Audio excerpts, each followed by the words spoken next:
Thanks very much, Brendan, and thank you for the opportunity of sharing some thoughts with you today. Yes, I've been trying over the last 15 years to work out how to actually garnish what is now about 150 trillion US in investment funds around the world into sustainable, what we might call sustainable capitalism. When you think about the science, we know it's compelling. We've heard about the economics of renewable energies becoming clearer. And there's no doubt that our economy needs a clean energy future. Now, for institutional investors, that means that there is no plan B. There's no plan B for managing their investment portfolios. There can only be plan A, and that involves investors managing their portfolios to reduce their dependency on carbon for generating yield.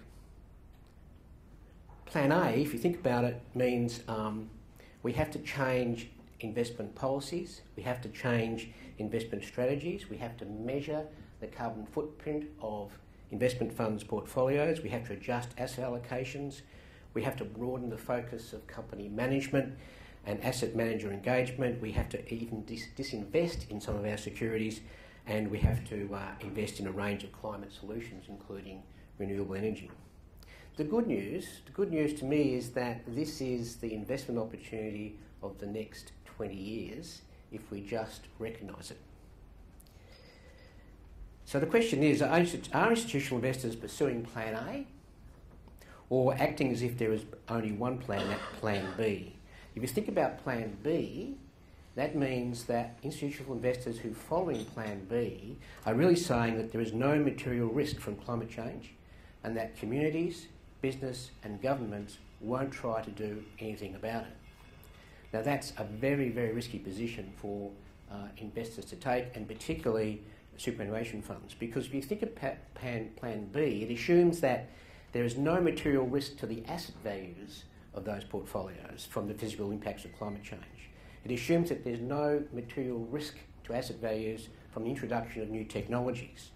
It assumes there's no material risk to asset values from government actions to reduce emissions, whether coordinated globally or not.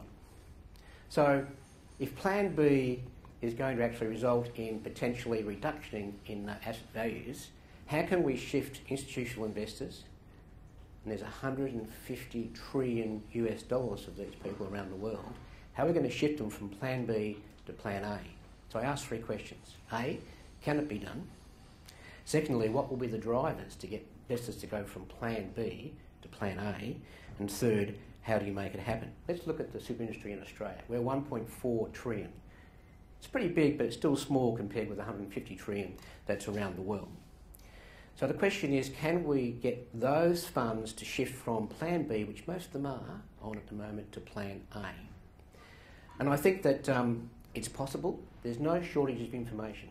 I recall back in 2005, I, together with Catholic Super, AMP Capital Investors and BT Westpac, we established the Investor Group on Climate Change. That's now quite a significant organisation that can bring advice to super funds about changing strategy. There's a whole host of investment advisors that the super funds use. They've all studied climate change. They've all studied the potential impact on portfolios. So there's no question about it can be done. In fact, in 2001, VicSuper started down the path of trying to develop a sustainable super fund. Our policies were pretty patchy when we first started, but we were learning as we went along, and I think that we actually finished up with quite a good outcome in terms of where we got to. Question two is, what are the drivers that will mobilise the investment industry to decarbonise their portfolios? We don't need any more information. We've got stacks of information. We do need leadership, lots of leadership, and there are people who are doing that. Investment funds management, industry funds management, headed by Gary Weaven, is one organisation and one individual who's out there in the marketplace agitating for change. I don't think consumers of super fund products will bring about the change unless the increases in electricity prices get to that point where they start to drive them into working out what is going on. A meaningful price on carbon will help, and I think improved private-public sector partnerships where there's greater sharing of risk between governments and the private sector will help. How do we make it happen? Well, it starts at the top. It's all about leadership in super funds, leadership in companies and their boards. It's not about business as usual.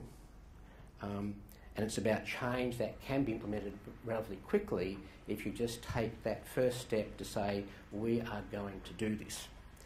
I reckon it takes about 100 days. 100 days for an institutional investor to look at its investment policy, change it, to look at its strategy and change it, to establish a roadmap to decarbonise. 100 days.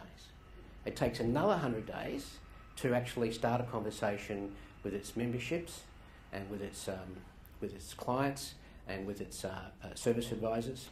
And it takes, after that, I think about 1,000 days, 3 years, to implement the program. So you're talking about 3 years all up to do this. And it doesn't require redesigning our knowledge about modern portfolio theory. It doesn't require change that at all. All it requires is actually to think about how those funds, investment institutions, are generating yield, recognising that there is an enormous carbon footprint in that, and saying, can we actually get the same yield by actually reducing our dependency on carbon for generating that yield?